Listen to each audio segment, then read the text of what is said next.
하나님은 너를 통해 세상을 회복하리라 라고 믿으시나요? 네, 그래서 일어나라. 그래서 일어나라. 하나님은 그렇게 우리를 쓰시길 원하셔요. 자, 오늘도 우리 수협에 함께 하신 여러분 모두를 주님의 이름으로 축복합니다. 자, 오늘 로마서 1장 14절에서 17절의 말씀. 자, 하나님이 찾으시는 교회. 지난 시간에 첫 번, 오늘 두 번째로, 그냥 하다 보니까 두 번째가 된 거예요. 두 번째를 하려고 그래서 한 게 아니에요. 또 제가 하나님이 찾으시는 사람을 이제 몇 주 전에 하나님이 찾으시는 사람. 왜 하나님이 찾으시느냐? 뭐 하려고? 쓰시려고. 뭐 하려고? 축복하시려고. 하나님이 찾으시는데 하나님의 찾으시는 거기에 발견되는 그 사람,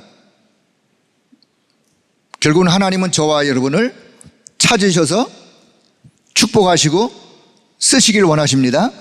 자, 그럼 하나님이 어떤 자를 찾으시느냐? 물론 많은 대화들이 거기에 할 말은 많지만 어떤 사람을 하나님이 찾으시느냐?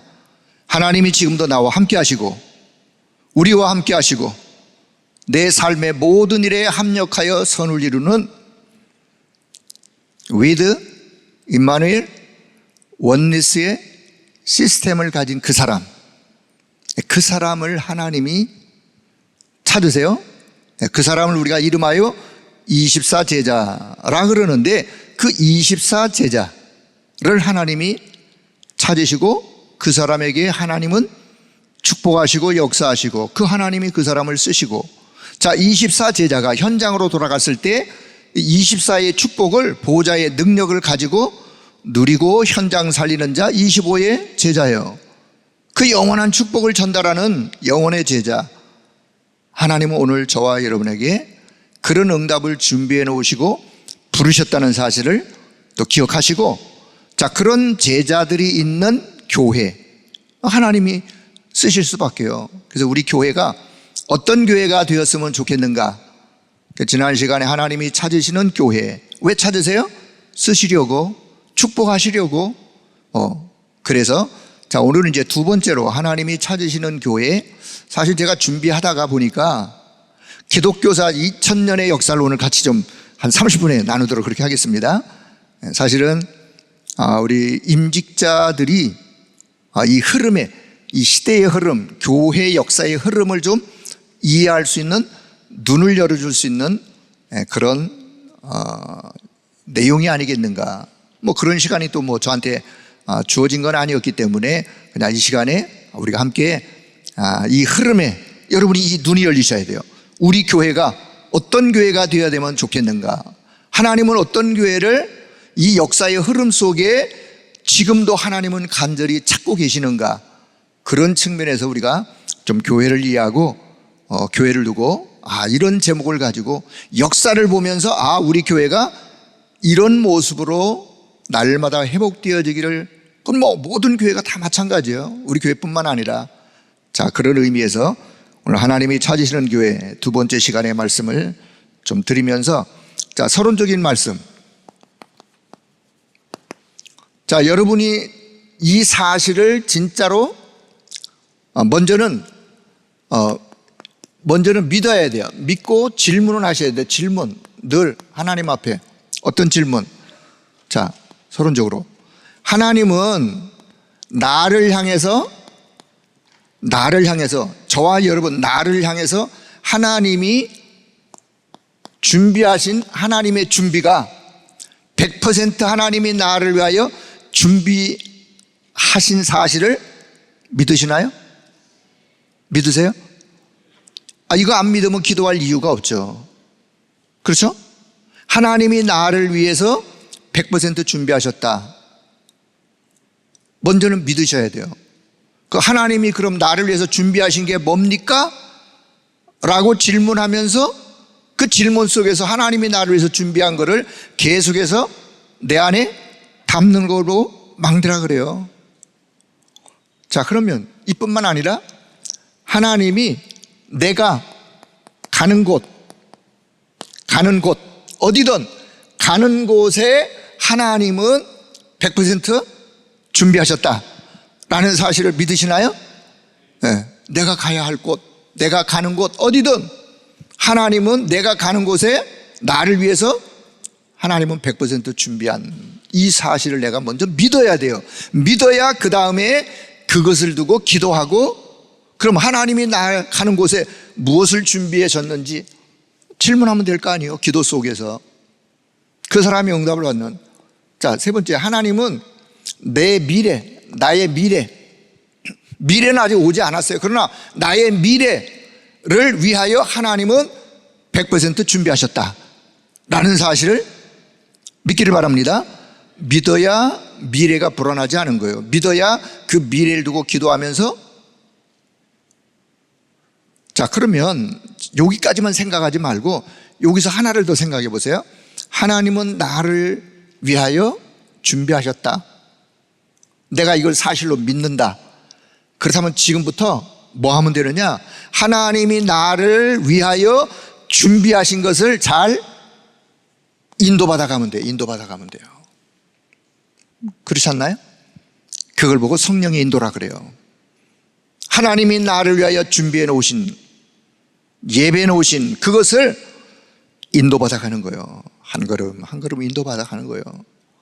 또 내가 가는 곳에 어디든 그곳에 하나님은 내 힘으로, 내가 가는 곳에 여러 가지 수많은 일들이 있을 것인데 그것을 내 힘으로 내가 다 이겨갈 수가 없어요. 그래서 뭐가? 하나님의 역사가 필요한 거예요. 성령의 역사, 성령의 역사, 성령의 그 능력으로 이겨가는 거예요. 가는 곳에 어디든 두려워하지 않고. 자, 내 미래, 어떤 미래가 있을지라도 하나님은 내 미래를 통하여 하나님이 나와 함께 하셨던 하나님의 역사들을 많은 증거들로, 열매로 맺어 그 열매를 남기길 원하죠. 성령의 열매. 그럼 또 이걸 가만히 보면 하나님이 나를 준비하신 것으로 나의 망대를 바꾸고, 내가 가는 곳에 하나님의 역사를 이루는 보좌의 여정을 하나님과 함께 가는 거예요. 그리고는 결국은 미래 어떤 열매를, 증인의 이정표를 열매로 남기는 거예요. 지금의 이 메시지를 외우려고 하지 마시고 이해를 하세요. 이해를. 아, 그래서 이 메시지가 이렇게 흘러가고 이런 흐름 속에 지금 가고 있구나. 자, 보시면서, 자, 오늘 본론. 여러분, 인류 역사 속에 하나님은 지금도 이 인류의 역사 속에 운행하시는 하나님, 교회의 역사 속에서도 하나님은 지금도 한 번도 쉬지 아니하시고 하나님께서 일하시고, 그래서 우리는 그 흐름 속에 지금까지 왔어요. 이 흐름 속에서 그러면 하나님이 우리에게 주시는 분명히 메시지가 있을 것인데 그 메시지가 뭐냐? 오늘 그것을 확인하고 그것이 우리의 기도의 제목이 되어지고, 여러분, 초대교회를 이제 지난 시간 제가 말씀드렸죠. 초대교회. 자, 교회의 시작, 초대교회가 교회의 시작이죠. 자, 초대교회를 통한 하나님의 역사를 오늘 좀 살펴볼 텐데, 먼저 초대교회를 다른 각도로 한번, 지역을 중심으로, 자, 지역을 중심으로 한번 초대교회 한번 살펴볼게요. 자, 첫째는, 자, 예루살렘이라는 지역, 요 예루살렘이라는 지역에 있었던 교회가 마크는 그냥 마가다락방 교회. 예루살렘 지역에 있었던 마가다락방 교회. 자, 우리는 마가다락방 교회를 너무 잘 알아요. 자, 어떻게? 사도행전, 갈보리산, 감남산, 마가다락방의 그 언약을 붙잡고 시작한 교회. 갈보리산에서 그리스도가 인생의 모든 문제를 다 끝내신, 감남산에서 그 미션을 언약으로 확신하고 마가다락방에서 그 능력을 체험한 그 교회, 그 언약의 기초 위에 세워졌던 교회, 이 교회를 우리는 사도행전 1장 1절, 3절, 8절 이 언약을 붙잡고 모여서 그들이 뭐 했느냐? 14절에 오로지 기도에 집중했던 교회. 기도에 집중하면서 어떤 역사가? 사도행전 2장 1절에서 47의 역사가 일어났던 교회. 사도행전 2장의 역사 왜 일어나느냐? 1장 138의 이 언약을 잡고 14절이 있었기 때문에 2장의 역사가 일어나게 되죠. 그러니까 우리는 늘 138 언약만 붙잡으면 안 되고 그 언약을 붙잡고 어디로 들어가야 되느냐? 14절이라고 하는 오로지 기도라고 하는 이 기도 속에 들어가야 돼요. 여러분의 신앙이 사도행전 2장의 응답과 능력을 내가 한번 체험하고 싶다. 그러면 분명한 언약을 붙잡고 기도 속으로 들어가다 보면 오순절 성령의 역사, 그 성령이 충만의 역사, 성령 충만하니 보니까 그냥 문이 열렸어. 어떤 문이? 전도와 선교의 문이 열렸어요. 15나라 사람들이 왔어. 오라고 막 광고한 게 아니라 그들이 왔어. 와서 보니까 요엘서가 예언했던 말씀이 성취되어지는, 말씀이 성취된 그 현장으로 돌아가니 그 현장에 제자들이 일어날 수밖에 없는, 제자들이 일어나는 그 현장에 결국은 현장이 정복되어지는 전도문, 말씀운동의 문들이 열리면서 현장이 정복되어지는. 자, 그러면서 사도행전 3장부터 현장의 역사가, 사도행전 2장에 그 충만했던 그 은혜가 이제는 현장으로 전달되어지는데 사도행전 3장 한 번도 예수의 이름이 선포가 안 되었던 현장에 나면서 안진뱅이 된 이 사람에게 예수의 이름이 전달되어질 때 역사가 일어나는 현장의 역사, 사도행전의 예수 이름의 역사. 그래서 그 안진뱅이 사건 때문에 예루살렘 지역이 그냥 휙 뒤집어졌어요. 왜요? 이 안진뱅이가 돌아다니면서 많은 사람들에게 내 다리 봐라, 내 다리. 증거, 하나님의 역사. 그런데 유대인들과 종교 지도자들은 그것을 막으려고 했어요. 그리고 그들을 불러서 다시는 예수 이름 말하지 말라, 예수 이름 증거하지 말라 그랬음에도 불구하고 거기서 이제 사도행전 4장 12절이 선포되는 거예요. 다른 이로써 구원 얻을 수 있느냐? 오직 예수 이름만이. 그래서 그 이름을 우리는 선포하지 아니할 수 없는, 우리는 이 일의 증인이라고 증거했던 예루살렘 지역의 복음운동. 자, 사도행전 5장으로 가서 어떤 일이 일어나죠? 결국은 사도행전 4장의 그런 핍박 속에서도 사도행전 5장에 교회 안에 큰 문제가 발생해요. 구제 문제 때문에 교회가 옥신각신 하다가 결국은 교회의 중직자 아나니아 삽비라 두 부부가 하루아침에 갑자기 그냥 세상을 떠나는 그런 사건이, 성령을 속이면서 그런 어려운 사건이 교회 안에, 그러니 교회가 또 얼마나 교회가 힘든 상황에 부딪혔겠어요. 그럼에도 불구하고 사도행전의 역사는 교회가 어떤 문제가 있던 하나님의 역사는 중단하지 않습니다. 그 예루살렘 교회에 사도행전 6장에 일꾼들을 세워요. 어떤 일꾼? 성령이 충만한 자, 지혜가 충만한 자, 칭찬받는 자, 하나님의 역사를 응답으로 누리는 자, 그런 자들을 일꾼으로 세워요. 자, 보세요. 교회가 어려워도 하나님은 어려운 교회를 통하여 새로운 일꾼들을 통해서 하나님의 역사를 이루어간다는 사실을 예루살렘 교회가 증거하고 있어요. 사실 지금의 많은 여러 가지 주변에 어려움이 있지만 하나님은 그 어려움 속에도 당신의 계획과 뜻을 이루어 가시는 거예요. 일꾼들을 통해 이루어 가세요. 자, 그래서 사도행전 6장에 언약의 믿음 가진 충만한 그런 일꾼들이 세워져요. 자, 그런데 또 위기가 와요. 어떤 위기가? 일꾼으로 세워졌던 사람 중에 한 사람이었던 스데반이 현장에서 복음을 증거하다가 돌에 맞아 순교하는 위기가 찾아와요. 그런 위기 속에도 하나님은 한 번도, 그런 위기 속에도 복음 운동을 멈추게 했던가? 그냥 끝내버리는 하나님은 그렇게 하지 않습니다. 왜요?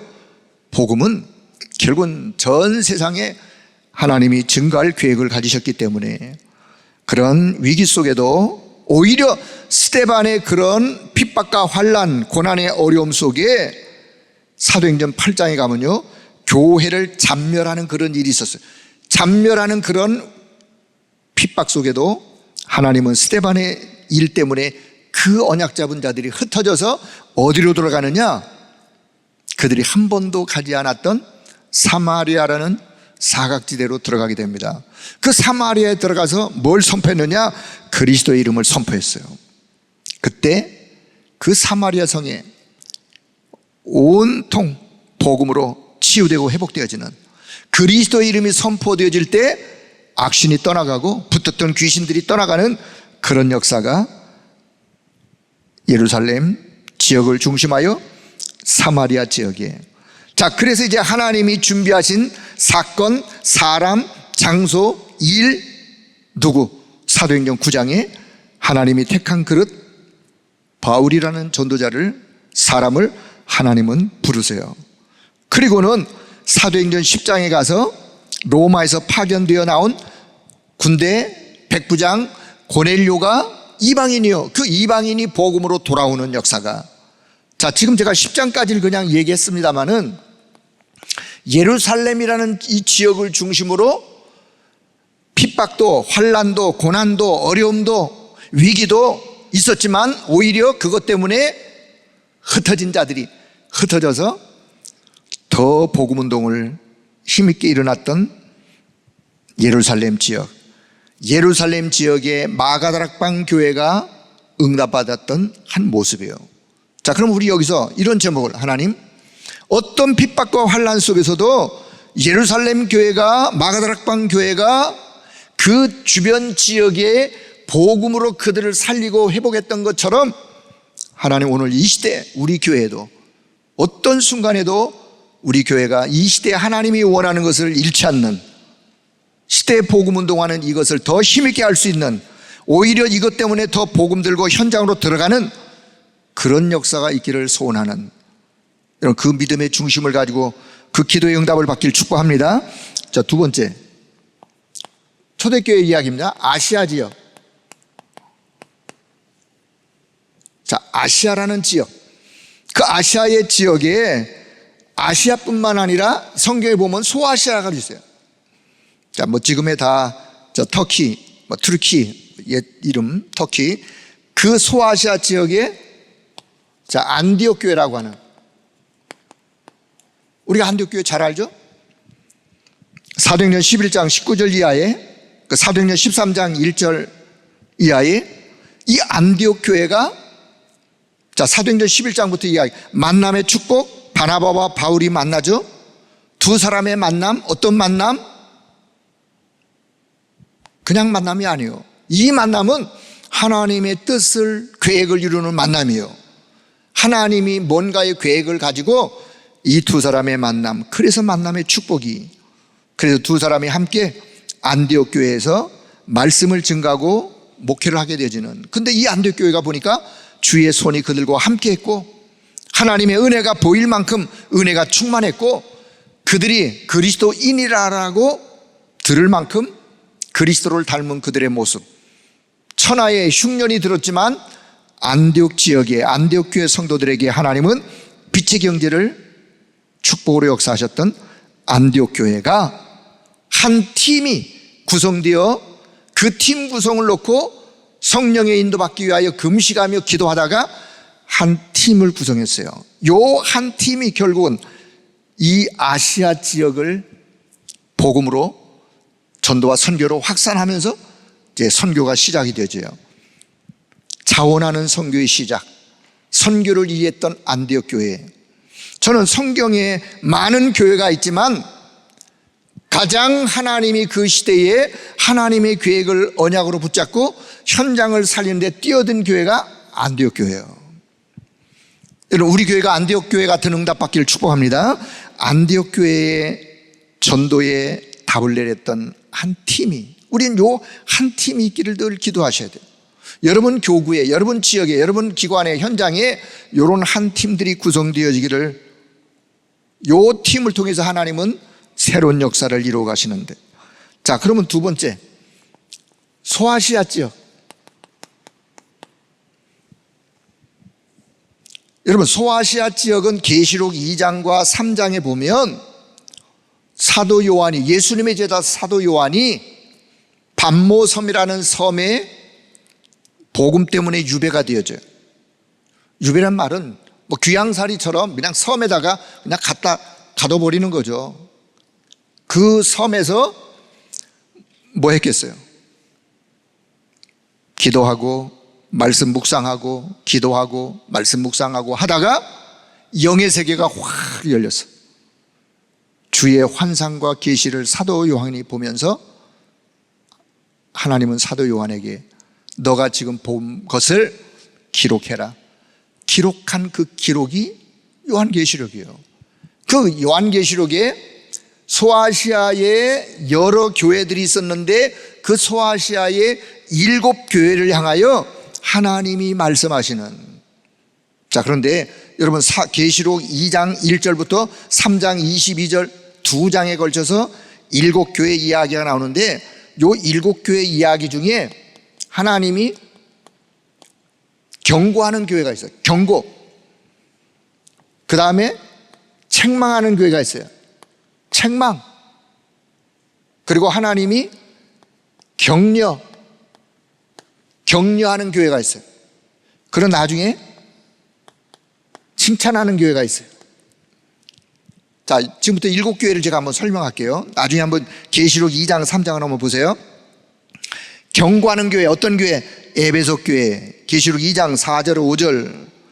여러분, 에베소 지역에 있던 에베소 교회, 사실 소아시아 지역의 수도의 역할을 했던 에베소 지역이었어요. 이 에베소 교회를 향해서 뭐라고 주님이 말씀하느냐? 너의 처음 사랑을 버렸느니라. 너의 처음 사랑을 버렸느니라.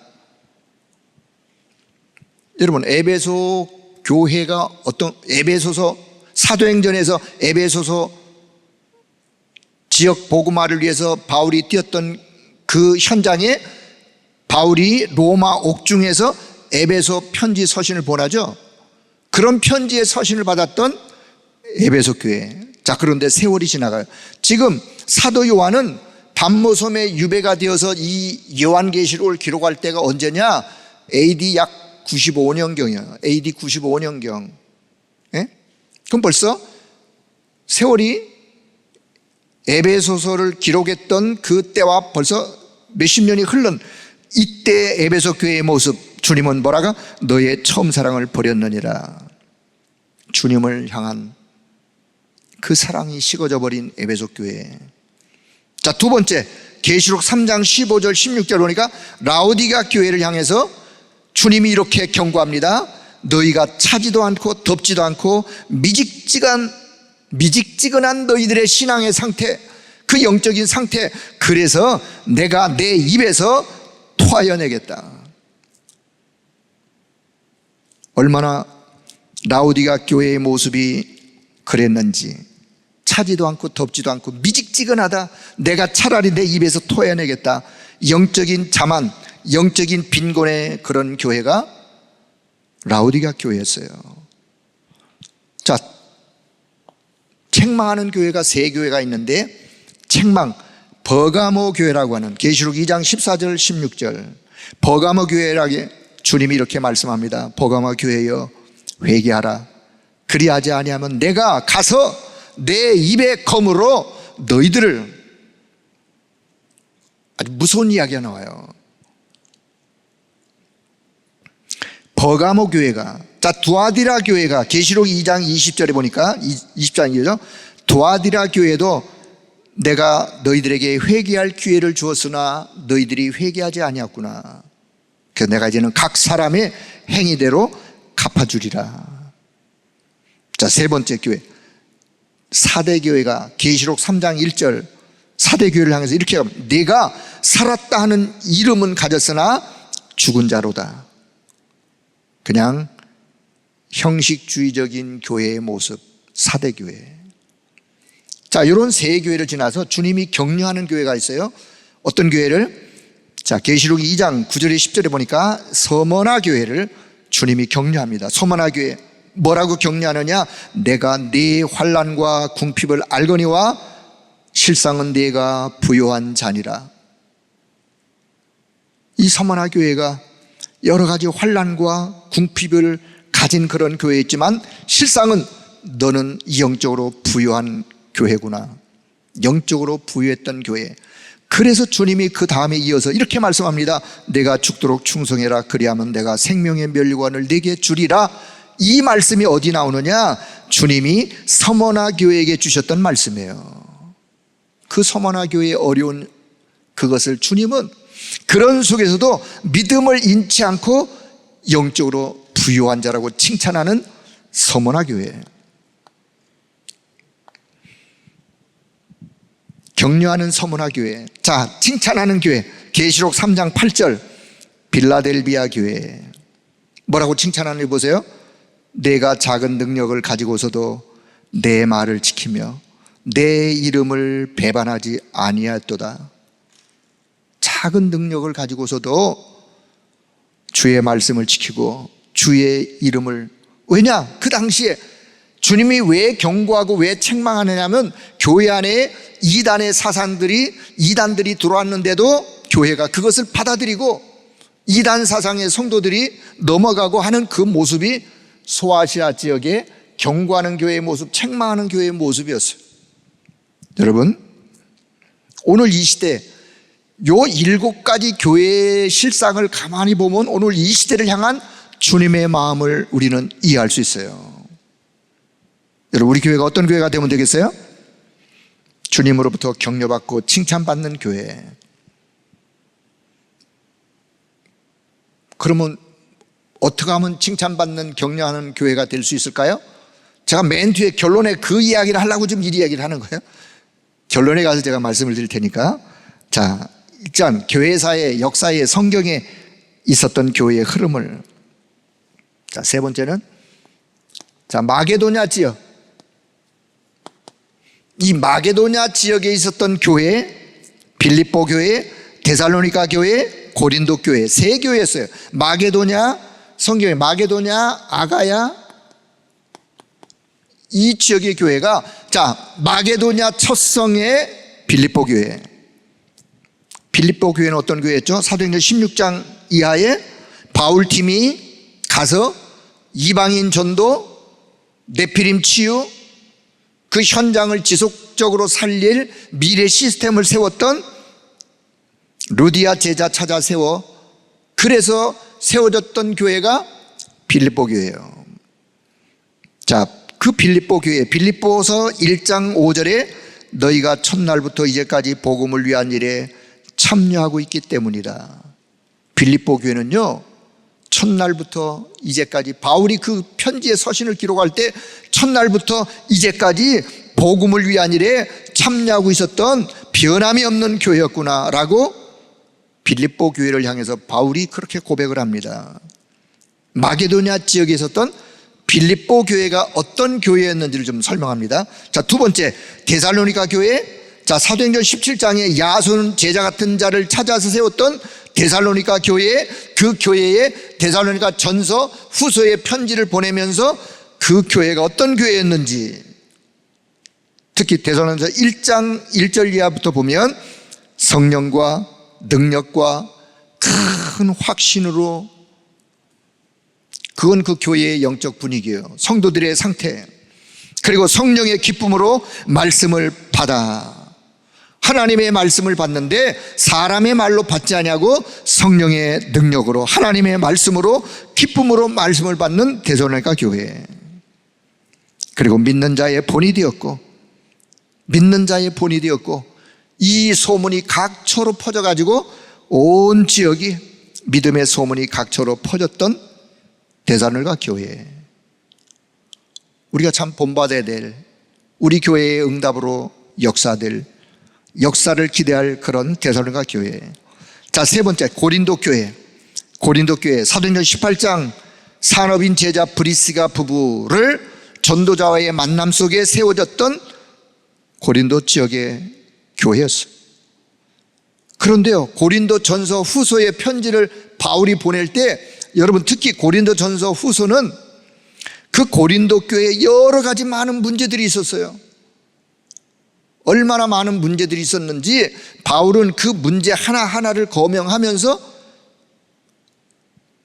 그 여러 많은 문제 가운데 그런 데서도 성장했던 교회, 우상제물, 우상제물 때문에 교회가 막 분란이 일어났어요. 먹어야 되냐 말아야 되느냐, 음행, 성적인 타락, 음행, 성찬에 대해서 어떤 사람은 먼저 와서 많이 먹고 어떤 사람은 늦게 와가지고 먹을 것이 없고, 영적인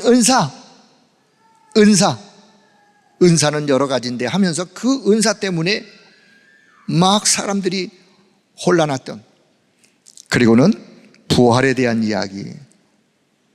이 고린도 전서 후서를 보면요, 지금 교회 안에 일어나고 있는 많은 여러 가지 일들 중에 그럼에도 불구하고 이 고린도 교회는 그런 많은 문제가 있었지만 그런 많은 문제 속에서도 든든히 세워졌던 고린도 교회였어요. 그래서 바울은 고린도 후서 5장 17절, 그런 많은 문제 가운데서도 너희가 그리스도 예수 안에 있으면 새로운 피조물이다, 새로운 피조물 된 것을 확인시키고 그 믿음에 서 있을 것을. 자, 마게도냐 아가야 지역에 이어서 네 번째, 로마 교회. 로마라는 지역. 로마라는 지역의 교회가 로마 교회. 자, 로마 교회. 자, 우리는 사도행전 2장 10절에 오순절 날 로마에서 온 나그네들이 어떤 사람인지를 압니다. 로마에 이미 벌써 복음을 받아서 신앙생활, 믿음생활을 했다. 그 먼 거리를 오순절 절기를 지키기 위하여 어디로? 예루살렘 지역으로 왔던 성도들, 믿음의 형제들. 자, 사도행전 28장 30절 31절, 바울이 로마 셋집에 감금되어 있을 때 그 로마에서 바울이 있는 곳으로 셋집으로 찾아와서 말씀을 받았던 제자들.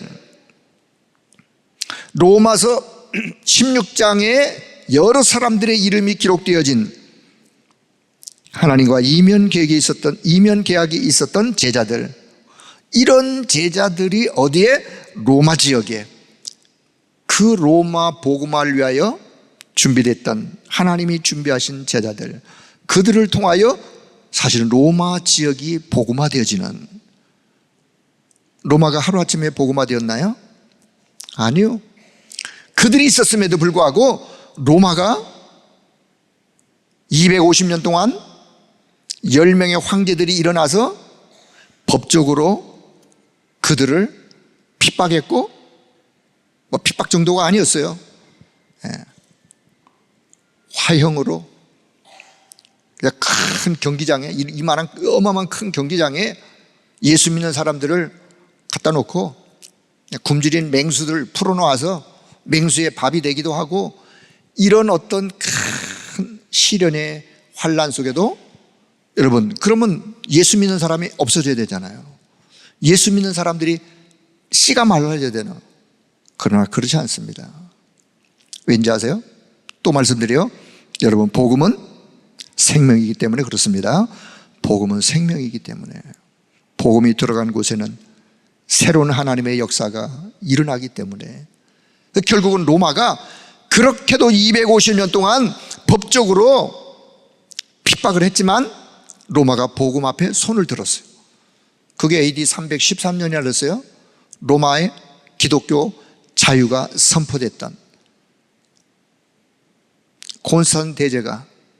곤스탄의 황제가 기독교 이제는 얼마든지 자유를 선포했던 밀라노 칙령, AD 313년.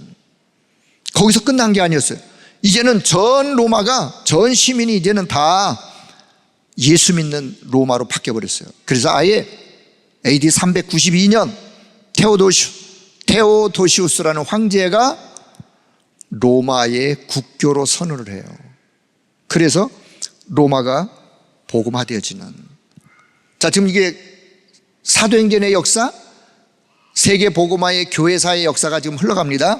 자, 그러다가 두 번째, 중세교회를 말씀. 여러분, 중세교회가 AD 590년에서 1517년까지를 우리는 중세교회라 그래요. 이 중세교회의 말은 교회지만 로마의 캐톨릭,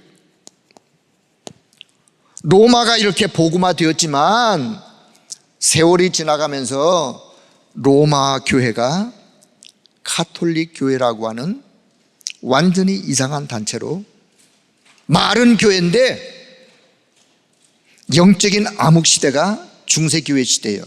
중세교회 시대가 590년에 1517년이면 약 1000년간 이 지구촌에 로마가 전 세계를 제패했던 그 막강한 힘을 가지고 복음은 완전히, 복음이 종교화되어진, 자, 복음이 종교화되어진, 여러분, 복음이 얼마큼 종교화됐는지 아세요? 믿음보다 행위를 강조했어요. 믿음보다 행위를 강조하고, 교황이, 교회의 최고의 수장인 교황의 권위가 성경의 권위보다 더 높았어요. 여러분, 교황이 얼마나 권위가 있었느냐? 나라의 대통령인 황제를 임명했어요. 그냥 황제와 교황과의 권력 다툼으로 싸움이 일어나는 중세시대. 자, 전통과 형식으로 나온 게 7가지 성례였어요. 7성례.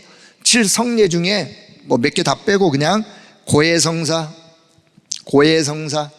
하나님 앞에 직접 기도하는 것이 아니라 사제를 통하여 죄를 자백하는 고해성사, 혼인성사, 그래서 결혼은 성당에서 결혼을 해야 되고, 혼인성사, 종부성사, 죽음 직전에 영혼을 준비하는, 그래서 죽음 직전에, 임종 직전에 라도 세례를 받게 하는. 왜요? 그래야 구원받는다라고 알았어요.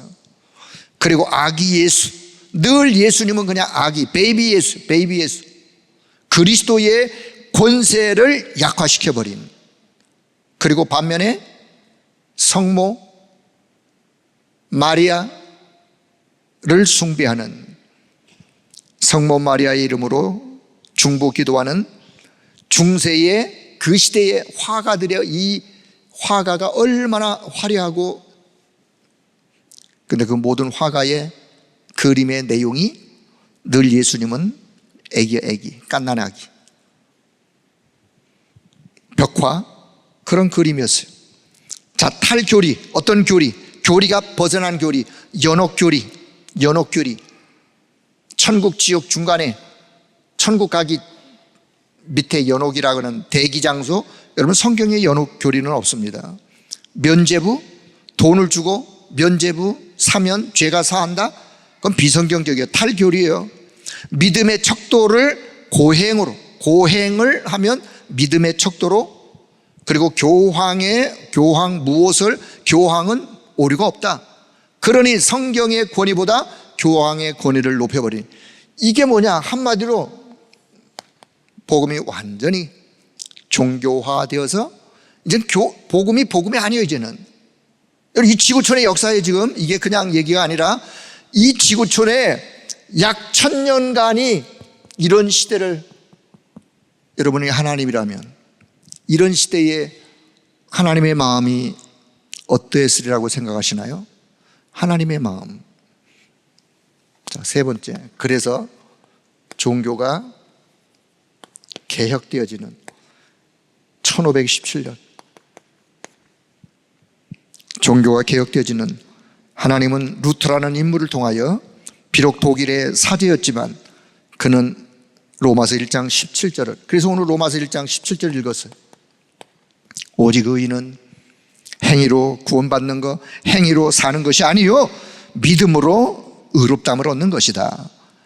행위가 강조되던 그 시대에 믿음을, 하나님의 의를 강조하며 완전히 복음으로 회복되어지는, 그래서 99개나 되어지는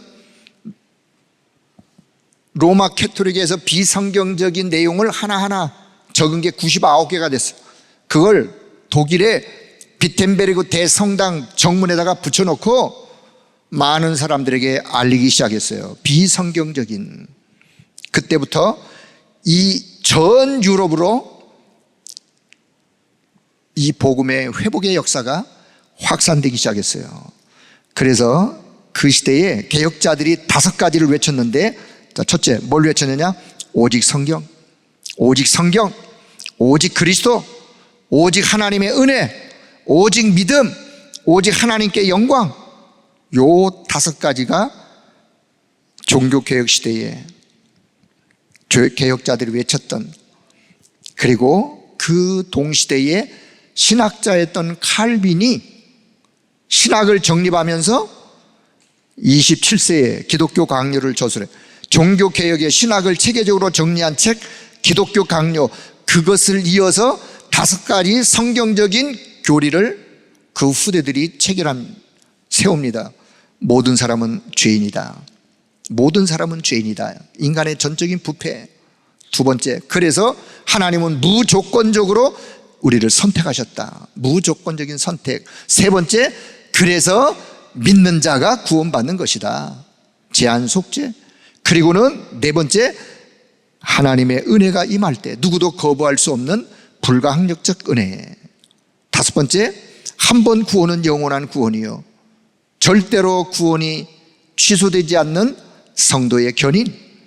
그래서 요 종교개혁 시대에 신학과 믿음과 모든 것이 회복되어지는 그런 시대에, 그래서 사실은 종교개혁 시대에 중세시대의 것을 탈바꿈해서 거기서 개혁되어 나온, 그걸 보고 우리는 프로테스탄트라 그래요. 그걸 보고 우리는 개신교라 그래요. 우리 개신교가 어디에 생겼느냐? 물론 뿌리는 초대교회의 뿌리지만 중세교회의 이 종교화된 것을 벗어서 새롭게 복음화로 회복되어진 것, 그게 우리 기독교인의 우리 신앙의 기본이에요. 자, 그러면 다 생략하고, 그러면 현대교회, 근대교회 제가 생략할게요. 자, 한국교회. 자, 한국교회가 1884년 1884년 알렌 선교사가 고종의 주치로 우리나라 땅에 발을 디뎠어요. 여러분, 우리나라에 선교사가 들어온 게 그냥 들어왔겠어요? 이런 흐름 속에 누군가가 이 나라에, 그 가난한 나라에 뭘 보고 뭘 먹겠다고 들어왔겠어요? 단 하나요. 오직 복음만이 이 나라를 살릴 수 있다. 오직 복음만이 이 조선 땅을 살릴 수 있다. 그 한 생각 가지고 알렌이라는 선교사가, 그런데 이어서 1885년 언더우드 선교사가 미 북장로교 파송으로, 아펜젤러 미 감리교 파송으로 2 선교사가 동시에 부활절날 저 제물포 앞바다에 배를 타고 그들이 들어와서 한국교회의 복음을 증가하기 시작했어요. 그러다가 3번째, 1907년도라고 하는 요 해는 한국교회사에 오순절 마가다락방의 역사가 일어났던 한국교회의 전환점의 역사, 평양에서 큰 성령의 바람이 불어 결국은 어려운 시대에 한국교회가 회복이 되어지고, 한국교회가 이 영적인 바람을 가지고 한국교회가 세워지는.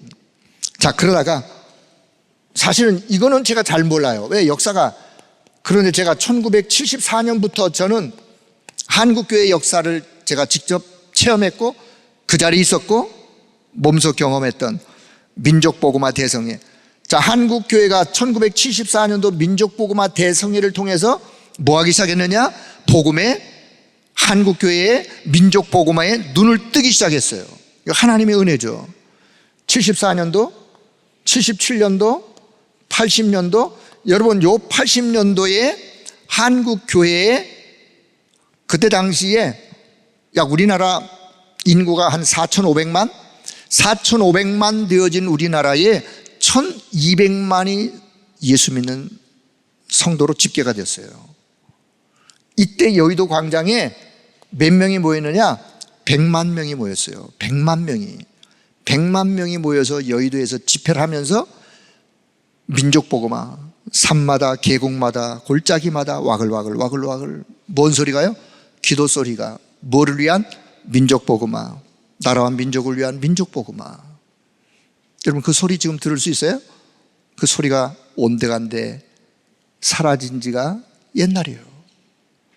그러면서 80년도, 84년도 민족복음화, 88년도 서울올림픽을 계기로 하여 사실은 외국에서 모였던 많은 선수들에게 복음을 전하는 그런 일을 88년도 복음화로, 그리고 나서는 전 기억이 없어요. 그 뒤에 어떻게 무슨 일이, 왜 제가 이때도 다 살았는데, 서울에 있었는데 여의도 광장 사라졌어요. 지금 여의도 광장 없어요. 그러니까 시민들이 숲으로 그냥 돌아갔어요. 물론 뭐 잘된 일인지 잘 모르겠지만은, 그러면서 한국교회가 어려움을 맞이하고 있는, 영적으로 어려움을, 지금 한국교회 상황이 어때요? 지금 문을 닫고 있다고 지금 말을 하잖아요. 현실은. 자, 결론. 자, 그렇다면 여기서 하나님은 1987년도 10월 달이라 그래요. 자, 유 목사님이 다락방 전도운동을 가슴에 품고 부산 임마누엘 교회의 담임 목사로 부임한 때가 1987년 10월이었어요. 여기 그때부터 이제 이 복음운동의 바람을, 그래서 1991년, 1992년 요때가 서울 양재 횃불회관에서 목회자들만 모아놓고 다락방 전도 세미나가 시작되었어요. 제가 1992년도에 횃불회관에서 가서 참여를 했어요. 요때 따라 붙었으면 더 큰 능력이 있었을 텐데 제가 따라 붙지를 못했어요. 자, 그러다 이제 1994년도에 제가 이제 1차 합숙을 갔다 왔는데, 저는 이제 1994년도에 1차 합숙 훈련을 갔다 왔는데, 자, 지금 제가 좀 뭘 말씀드리려고 하냐, 지금까지 전도운동의 30년에서, 물론 35년 뭐 그냥 30년이라 그래요. 지금까지 달려온 30년의 역사, 30년이 어떻게 지나갔는지, 여러분 30년이 그냥 눈앞에 진짜 안개처럼 초기화와 같이 그냥 지나갔어요. 저는 30년이 어떻게 지나왔는지 잘 모르겠어요. 근데 오직 30년 동안 우리가 하나님의 은혜로 달려왔는데, 오직 우리의 관심은, 지금까지 우리의 관심은, 여러분 기억하세요? 오직 복음. 이거 가지고 오직 복음, 오직 전도, 오직 전도와 선교, 오직 우리 후대 렘넌트. 그래서 이것들을 이뤄갈 제자, 오직 제자. 여러분 우리는 30년을 이렇게 달려왔습니다. 역사는 반복되고 있어요. 역사는 반복되어져요. 지금 보세요. 역사가 반복되어지고 있지만 여러분 복음운동, 전도운동만큼은 일심, 전심 지속해야 된다는 사실을 기억하길 바랍니다. 역사는 올라갔다 내려갔다 올라갔다 내려갔다, 복음이 사라졌던 시대에 회복되던 시대에 있었지만, 여러분 지금 우리는 더 이상 또 역사의 영적인 흑암 시대와 같은 중세 시대를 맞이하면 안 되는 거예요.